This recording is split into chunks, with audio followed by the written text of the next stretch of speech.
গেল বছরের ভয়াবহ বন্যার ক্ষতি কাটিয়ে ওঠার আগে এবারও বন্যার শঙ্কায় শেরপুরবাসী। এ বিষয়ে বিস্তারিত জানাতে শেরপুর থেকে যুক্ত হচ্ছেন সহকর্মী জুবাইর আহমেদ। সরাসরি চলে যাচ্ছি তার কাছে। জুবাইর, নদ নদীর পানি বৃদ্ধি কি এখনো অব্যাহত, আর স্থানীয়রা কি বলছেন? প্রশাসনের পক্ষ থেকে কোনো ব্যবস্থা নেওয়া হয়েছে কিনা জানাবেন।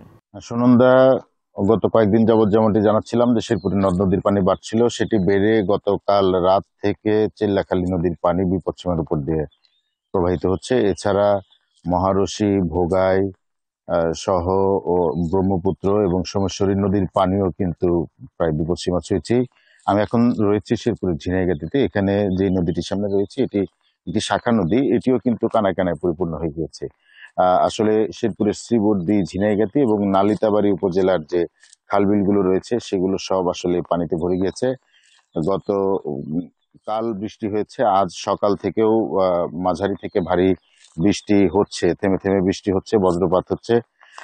কালার এক্সপার্ট, জর্জ স্যাপ এবং মাইল্ড অন হ্যান্ডস টেকনোলজি সমৃদ্ধ অরিক্স ক্রিস্টাল ওয়াশ আপনার তো এইভাবে বৃষ্টি চলতে থাকলে কিন্তু বন্যা পরিস্থিতি অবনতি হওয়ার শঙ্কা করছে স্থানীয়রা। আমরা প্রশাসনের সাথে কথা বলেছি, তারা জানিয়েছেন যে গত 15ই মে যে সতর্কবার্তা জারি করা হয়েছিল তার প্রেক্ষিতে কিন্তু সকল ধরনের প্রস্তুতি সম্পন্ন হয়েছে।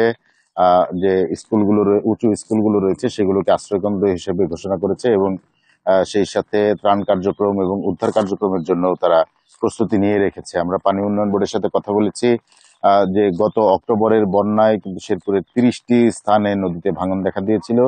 সেই ভাঙনের জায়গাগুলো দিয়ে আসলে পানি প্রবেশ করছে এবং বিভিন্ন জায়গাতে কিছু কিছু জায়গা মেরামত করা হলেও বেশিরভাগ জায়গা অরক্ষিত রয়ে গিয়েছে এখনো।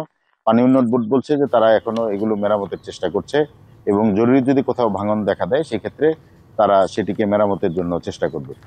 সুনন্দা, শেরপুরের ঝিনাইগাতি থেকে আমার কাছে আপাতত এই ছিল সবশেষ। জুবাইর, ধন্যবাদ আপনাকে আমাদের সাথে যুক্ত হওয়ার জন্য।